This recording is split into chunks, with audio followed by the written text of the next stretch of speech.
국민의당 청년특강을 듣는 시간을 이제 가질 텐데요. 오늘 강의하실 강사님께서는 저희 국민의당 교육연수 특별위원장님이신 이계한 국민의당 교육연수 특별위원장님이십니다. 우리 강의 시작할 때 우리 큰 박수로 맞이해 주시기 바랍니다.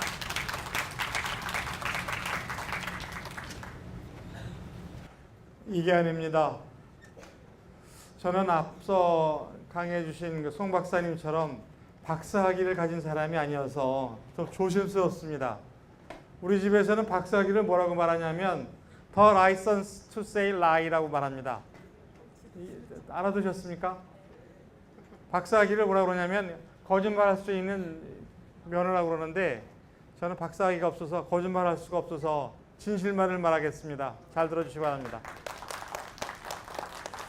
여러분들 두 개의 숫자로 시작을 하려고 합니다. 29, 55 뭔지 아시겠습니까? 29와 55 예, 그 유성엽 교문위원장님께서 말씀하셨습니다.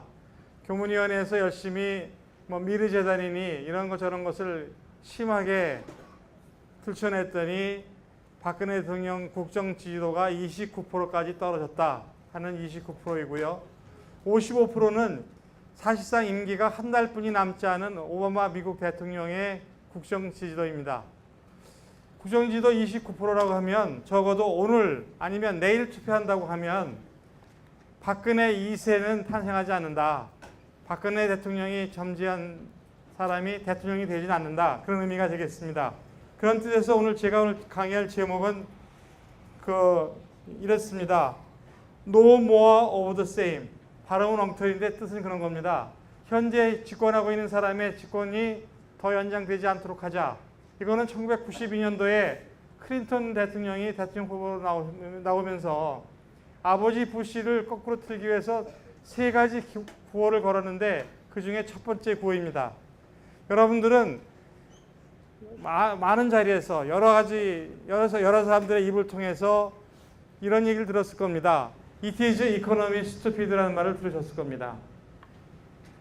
문제는 경제야. 그래서 우리나라에서도 선거 때마다 그런 얘기를 번역해서 쓰기도 하고 이번에 어쩌면 가장 유력한 대통령 후보가 될 사람 중에 한 사람도 경제에 관한 이야기를 내걸었습니다. 그렇지만 1992년도에 클린턴이 대통령 선거에 나오면서 내걸었던 구호는 It is economy stupid만 있는 것이 아니라 첫 번째는 No more of the same입니다. 같은 것이 더 이상 연장되지 않는 것을 바란다. 다시 말하면 부시 대통령, 아버지 부시 대통령이 재선하는 것을 막자 이런 얘기입니다.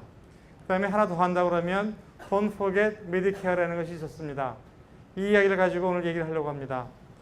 적어도 우리나라가 다음 대통령 선거에서 우리가 할 수 있는 얘기라는 것은 지금 국정 지지도가 29%인 걸 보면 분명한데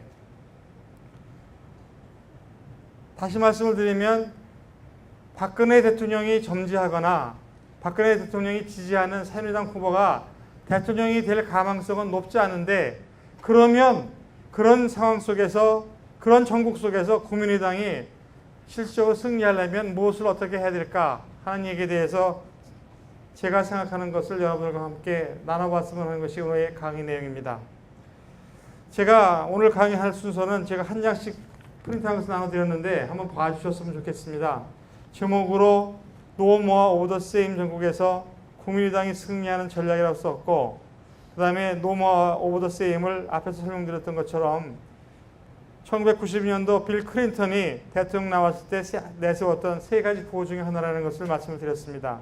그 다음에 창당의 원리라는 걸 말씀드리려고 하고 세 번째로는 선거의 원리에 관해서 말씀드리려고 하고 그런 것을 바탕으로 해서 국민의당이 승리하려면 어떻게 해야 될 것인가 특별히 여기 모이신 청년 핵심당원 여러분께서 무엇을 어떻게 해 주셨으면 좋겠다 하는 바람을 말씀드리려고 합니다. 창당의 원리에 관한 이야기를 잠깐 말씀드리려고 합니다. 국민의당은 지금 당이 있다고 말하지만 사실상 지금 이제 창당하는 당 그렇게 말씀드릴 수 있겠습니다. 그러면 창당은 어떻게 할 것인가? 창당에 대한 이야기는 제가 늘 하는 얘기가 이렇습니다. 나와 함께하지 않은 자는 나를 반대하는 자요 모으지 않은 자는 해치는 자니라. 이 이야기는 성경 구절에 나온 얘기인데, 다시 말씀을 드리면 당을 만들 때는 나하고 가치를 추구하려고 하는 가치가 같은 사람들끼리 모여서 할 수밖에 없다는 얘기입니다.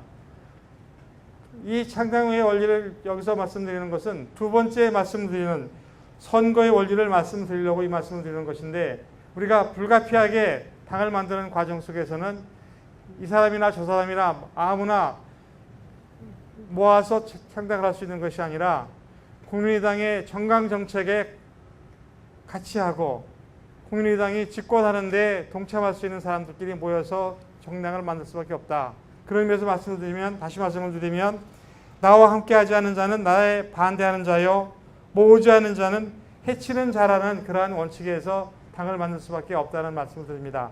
그럼에도 불구하고 더 중요한 것은 우리가 선거를 치러야 되는데, 특별히 지금처럼 국민의당처럼 제1당과 제2당이 권력을 적대적 공정관계를 이루던 그런 관계에서 벗어나서 제3의 선택의 길을 있다고 하고, 제3의 선택에 의해서 2016년 4월 13일 날 총선을 치른 우리 국민의당으로서는 내년도에 있을 선거에 있어서 전략으로 선거를 치러야 될까 하는 얘기를 창당의 원리와는 다른 원리가 하나 있기 때문에 여러분들께 소개하고, 여러분들한테 이렇게 할 수밖에 없는 우리의 사정을 말씀드리고, 이런 와중에서 국민의당의 당원들, 특별히 청년당원 여러분들께서 무엇을 어떻게 해 주셔야 될 것인가에 관한 말씀을 드리려고 합니다.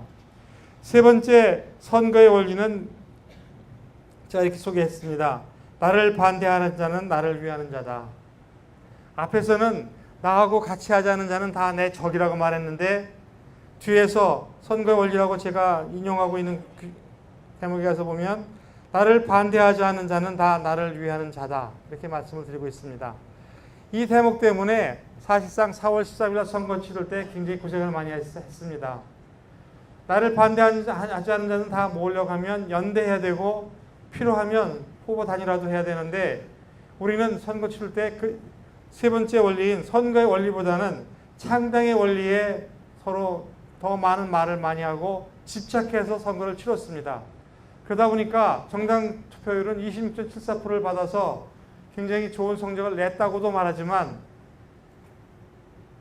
지역구에서 소선구제에서 단 한 표라도 많은 표를 받는 사람이 당선되는 선거 제도에서는 국민의당은 사실상 실패했습니다.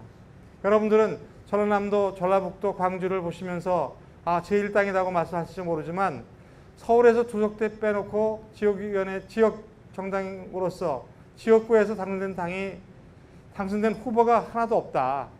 이런 걸 생각해 보면 우리가 글쎄요, 정치하던 사람들이, 정치평론가들이, 정치학자들이 국민의당이 원내 교섭단체도 만들지 못할 것이다 라고 말한 것에 비하면 성공한 것이지만, 적어도 정권을 집권하는 것이, 정권을 잡는 것이 정당의 목표라고 한다고 하면, 전라남도, 전라북도, 광주 그 세 군데만 가지고 전국 정당이라고 말할 수도 없고 정당을 잡을 수도 없습니다.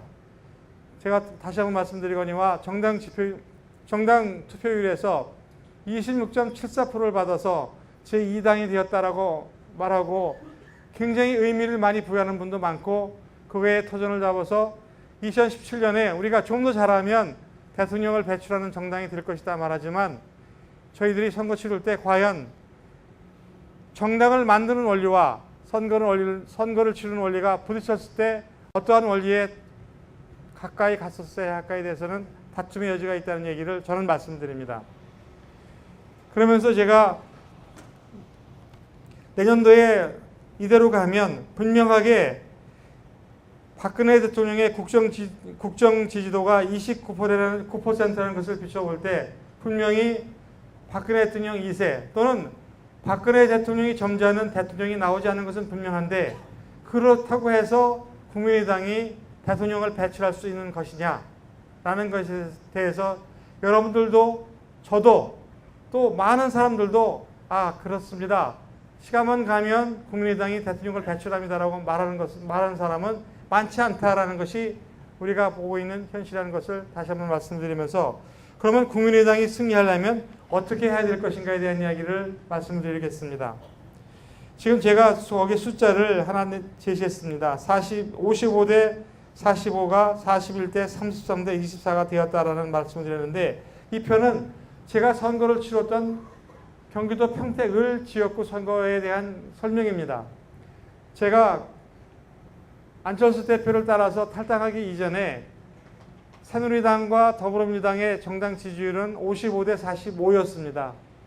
그런 가운데 제가 탈당을 해서 제3당 후보로 나왔는데 결과는 41대 33대 24로 제가 3등했습니다.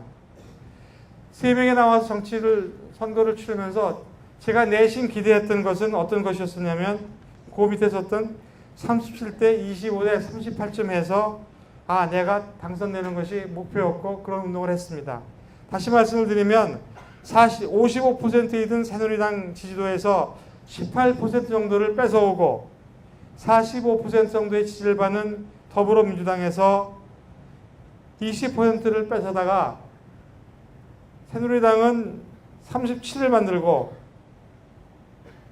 더불어민주당은 25를 만들고 내가 38%를 받으면 당선되겠다고 했는데, 실질적으로는 그렇게 하지 못하고 새누리당 41%, 더불어민주당 33%, 제가 24%를 했습니다.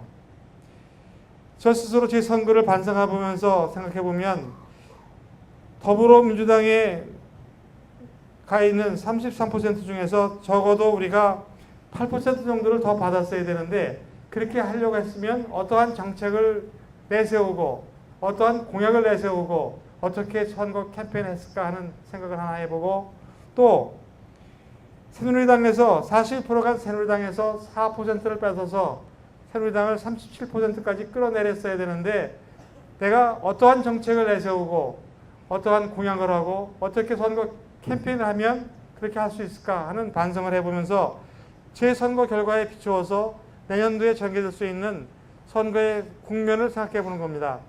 물론 현재 박근혜 대통령에 대한 국정 지지도가 29%에 불과하기 때문에 55대 45라는 그러한 지지율이라는 것을 가상할 수는 없습니다. 그럼에도 불구하고 3명이 출마하면, 우리가 3명이 출마함에도 불구하고 국민의당이 배출한 후보가, 국민의당이 내세운 후보가 공약도 잘 세우고 정책도 잘 만들고 선거 캠페인도 잘해서 51%의 압도적인 지지를 받아서 당선되면 좋지만 국민들이 그렇게 해주지는 않을 거라 생각합니다. 그렇게 생각하면 출발선상에서 새누리당과 더불어민주당, 국민의당이 어떠한 비율을 가지고 출발할지 모르지만 선거 결과에 있어서는 국민의당이 선거에 승리하는 방법은 결과적으로 말하면 제가 선거해서 이 길이라고 기대했던 것처럼 37대 25대 38 정도가 되는 이러한 국면뿐이 기대할 수가 없다는 생각이 저는 해봅니다.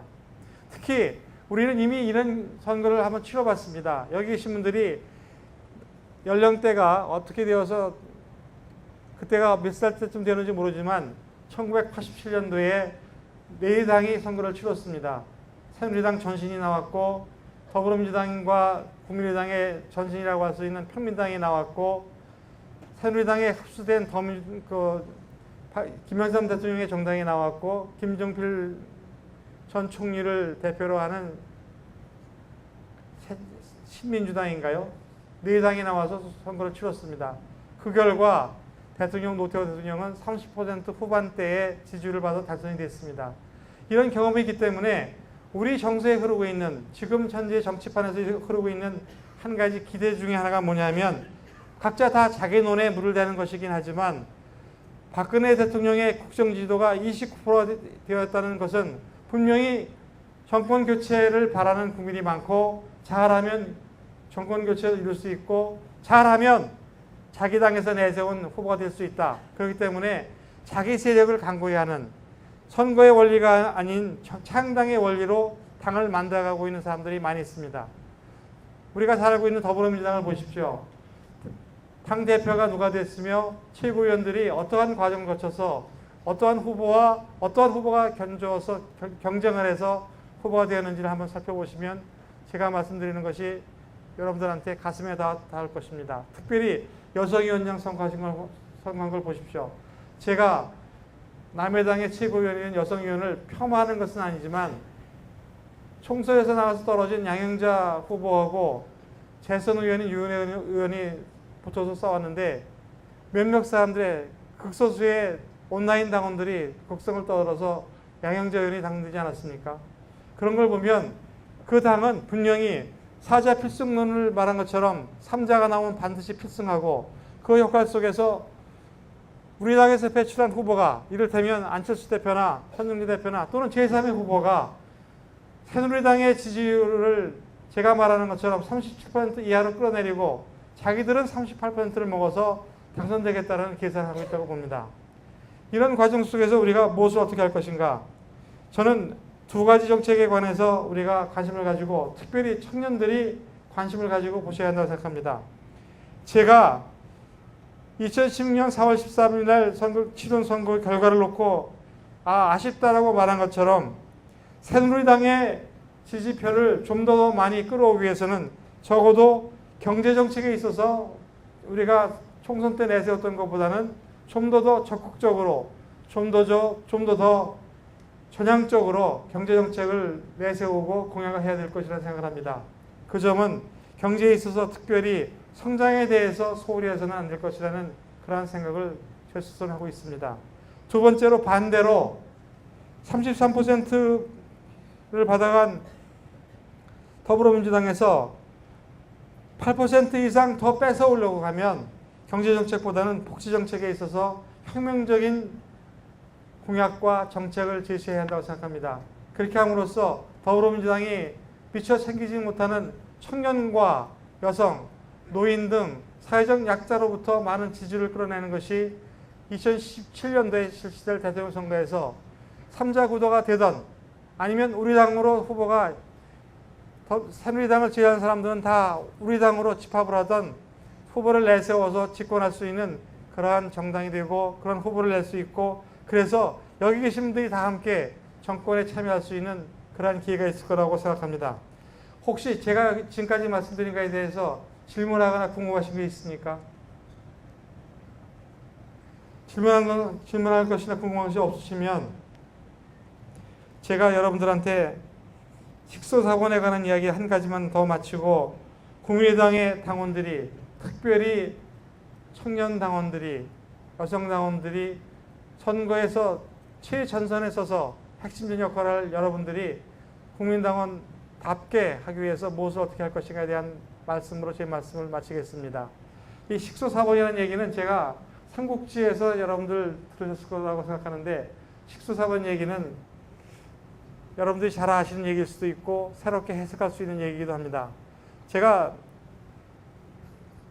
말씀을 시작하기 전에 박사학위가 없어서 거짓말을 못한다고 그랬는데 그럼에도 불구하고 서울대학교 경영대학에서 4학기 동안 그 초빙 교수로 강의를 했습니다. 그 강의 중에 제일 많이 쓴 교재가 삼국지연의였었는데 그 중에서도 오장원의 전투 얘기를 제일 많이 했습니다.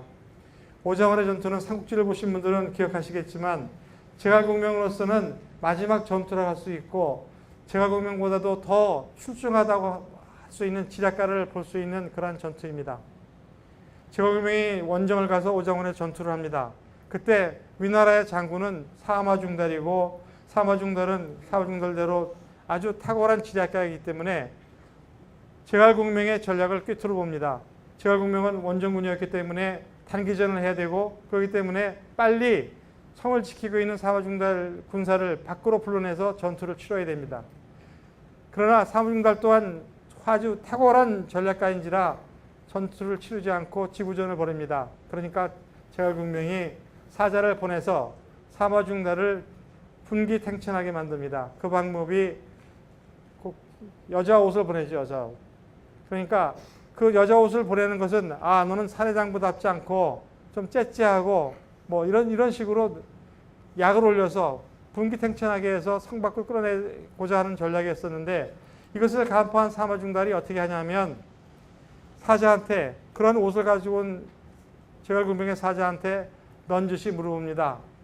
승상은 어떻게 지내시냐? 그랬더니 아무 속절 없는 이 사자가 뭐라고 말하냐면 우리 승상께서는 아침부터 저녁까지 열심히 일을 하신다. 그러시면서 잠도 주무시지 않고 열심히 일하신다. 또한 먹는 것도 많이 드시지 않고 열심히 일하신다. 태양을 20대 이상 때리는 그런 형벌에 대해서는 직접 집행하신다. 이렇게 말을 합니다. 그러니까 사무중달이 속으로 뭐라고 그러냐면 먹지도 않고 일을 많이 한다. 한자로 말하면 식소사본이라. 그 다음 대꾸가 안능구호 이렇게 합니다. 먹지도 않고 자지도 않고 일을 열심히 하고 어찌 오래 견딜 수 있겠는가 이런 말을 하는 겁니다. 그 사바중달의 그 말을 식소사본을 제가 대학생들한테 경영대학교 1학년부터 4학년까지 오픈 캠퍼스였었는데 그 학생들한테 강의하고 중간고사 시험 문제를 냅니다. 내고서 그걸 뭐라고 말하냐면 식소사본의 뜻을 현대 경영학적 의미로 풀이하라고 하는 숙제를 내고 제가 내심 기대한 거는 이를테면 중요한 일은 부하들한테 위임하고 중요한 일만 내가 한다는 경영용어로 말하면 임파워먼트나 권한의 위임에 관한 이야기를 쓸 걸 기대하거나 또는 중요한 일은 보통의 일들은 보통의 부하들이 하고 중요한 일만 예외적으로 윗사람한테 가지고 오는 매니지먼트 바이 익셉션에 관한 얘기를 하거나 아니면 정보의 중요성에 관해서 얘기를 하거나 아니면 평소에 훈련이라든지 공부를 하지 않으면 공부나 훈련을 해서 계속해서 자기 체격과 체력과 몸을 닦지 않으면 그 사람이 오래가지 못한다는 얘기를 하거나 이런 것을 기대하고서 말하는 것인데 실제로 그렇습니다. 여러분들한테 제가 기대하는 것도 또한 마찬가지로 연수와 교육을 통해서 여러분 스스로의 실력을 갖추지 않으면 청년위원장이실지 모르지만 청년위원장 잘하시기도 어렵고 청년위원장만 가지고 여러분들이 정치계에 발을 들여놓은 것은 아니기 때문에 좀 더 크게 성장하시고 이 나라의 대통령도 되셔야 되는데 그렇게 하기 위해서는 식소사본의 상태가 되어서는 안 된다는 말씀을 드리고 싶은 것인데 그중에 아주 재미나는 그러한 그 레포트를 낸 학생이 있었습니다. 지금 우리나라의 현상을 보는 일 중에 하나인데 식소사본을 식소부터 번역한 것이 아니라 다시 식소라는 말부터 해석한 것이 아니라 벌 먹는 것을 먼저 말하는 것이 아니라 사본이라는 말부터 시작을 해서 지금 현재 사회적 기업을 그렇게 설명한 사람이 있었습니다. 일은 되게 바쁜데 벌이는 시원찮다라고 번역한 사람을 봤습니다. 근데 그 해에 제가 서울대학교에서 식소사본을 강의한 해에 연말이면 대학교 교수들이 그 해에 사회상을 설명하는 가장 좋은 사자성어를 뽑는데 그 해에 해필 뽑힌 것이 식소사본이었고 해석 또한 정통적으로 말하는 공부를 열심히 하지 않으면 오래가지 못한다거나 또는 정보가 중요하다거나 이렇게 해석한 것이 아니라 몸은 되게 바쁜데 별 볼 일 없는 한 해가 지나갔다는 의미로 식소사본이라는 걸 쓰는 걸 봤습니다. 제가 이 말씀을 굳이 드리는 것은 여러분들이 모든 것을 볼 때 정책이라든지 모든 정책이라든지 정강책적을 볼 때 평범한 생각을 볼 것이 아니라 여러분들 입장에서 새롭게 해석하고 새롭게 접근해 나가는 그러한 창의적인 접근이 필요하다는 말씀을 드리고 싶어서 이런 말씀을 드렸습니다. 제가 오늘 드리려고 한 말씀을 다시 한번 정리해서 말씀드리면 분명히 박근혜 대통령의 국정 지지들을 보면 내년도에 있을 선거에서 박근혜 대통령 2가 나온다거나 박정희 대통령이 점지한 대통령이 나오지는 않을 것이라고 저는 확신합니다. 그럼에도 불구하고 그것이 곧 국민의당의 승리라든지 국민의당에서 배출한 대통령 후보가 대통령이 된다는 의미는 아니기 때문에 우리가 무엇을 어떻게 할 것인가에 관해서 관심을 가지고 우리 스스로를 갈고 닦아야 되는데 그 방법은 여러분들이 지금 굉장히 지루하게 듣고 계신 강의 또 여러분들이 또 때로는 즐겁게 참여하실 토론을 통해서 여러분 스스로를 갈고 닦아야 된다는 말씀을 드리고 싶습니다. 제가 인사말 드릴 때 말씀드렸습니다. 고창분으로 알고 있는데 미당 서정수 선생님께서 자기를 만든 것은 파라리 바람이라고 했지만 저는 사람을 사람답게 만들고 특별히 국민의당의 당원을 당원답게 청년당원을 청년답게 핵심 당원답게 만드는 것에 파라는 교육과 연수에 있고 이 연수는 지금 진행되고 있다고 생각합니다. 부디 귀중한 시간을 잘 활용하셔서 2017년에 우리 국민의당이 집권할 수 있는 최전선에서 최고의 전사가 되시기를 간절히 소망하겠습니다. 제 강의를 마치겠습니다. 고맙습니다. 출강해 주신 우리 이계한 교육연수 특별위원장님께 다시 한번 박수 부탁드리겠습니다.